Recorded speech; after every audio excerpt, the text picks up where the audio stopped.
हाईलाकंदी जिला भाजपा कार्यकर्ताओं को उद्योग से लाला मंडल कार्यालय में एक प्रशिक्षण कार्यशाला का आयोजन किया गया।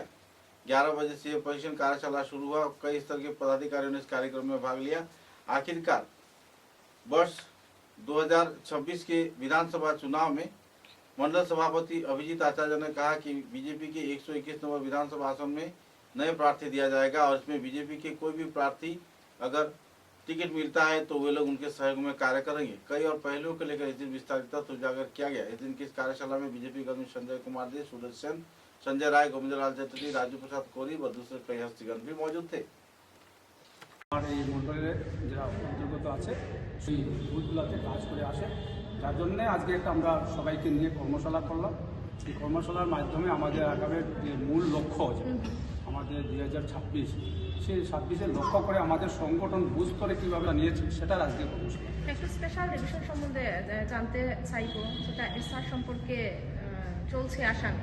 আচ্ছা, সেটা বিষয় নিয়ে স্পেশাল রিভিশন সম্বন্ধে যে এখন যারা সরকারি বিএলএরা আছে এবং আপনার যারা বিএলও আছে, আমরা যৌথভাবে কারোর যদি নাম বাদ পড়ে যায় বা সঠিক সেই বিষয় নিয়ে আমাদের সংগঠন কিছু বিষয় উনি বলবেন সেই বিষয়ে। ধন্যবাদ। দেখা যাচ্ছে যে মানে হাইলাকান্দি জেলার বিভিন্ন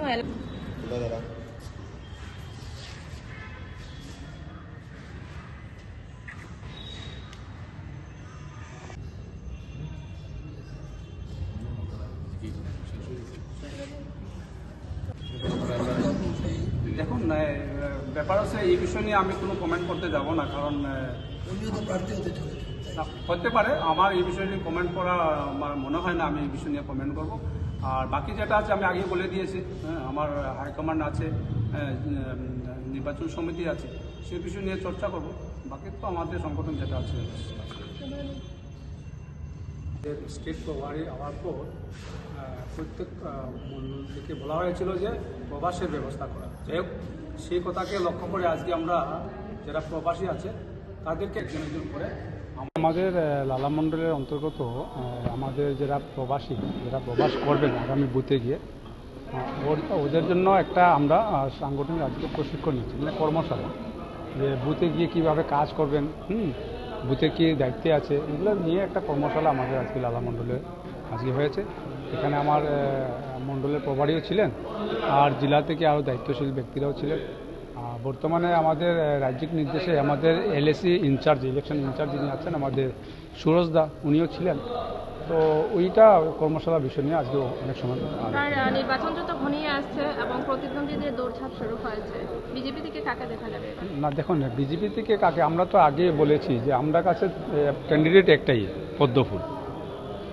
দল যাকেই টিকিট দেবে, আমাদের কাছে একটাই অনুশাসন আছে, দল যাকেই টিকিট দেবে আমরা দলের কর্মী হিসাবে কাজী হিসাবে কাজ করে যাব। আর বাকি হাইকমান্ড আছে, আপনার রাজ্যিক সমিতি আছে, নির্বাচন সমিতি আছে, এখানে যারা আছেন এখানে বসে বা বাকি বিভিন্ন সার্ভে করবে। দল যাকে টিকিট দেব আমরা দলের জন্য কাজ করে যাব।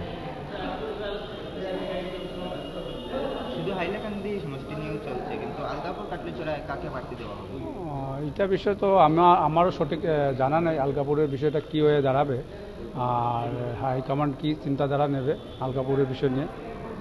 121-এর যেটা বিষয় আছে, আমরা অলরেডি দৌড়ঝাঁপ তো চলছে অনেক দিন থেকে, কিন্তু সাংগঠনিক দিক থেকে বুথ স্তরে কার্যক্রম আমরা শুরু হয়ে গেছে। লালা মন্ডল কি আলগাপুর কাটলিছড়া কি আপনারা অ্যাপ্লাই করে না, এটা আমাদের আমার লালা মন্ডল হলো 121 যেটা হাইলাকান্দি যেটা।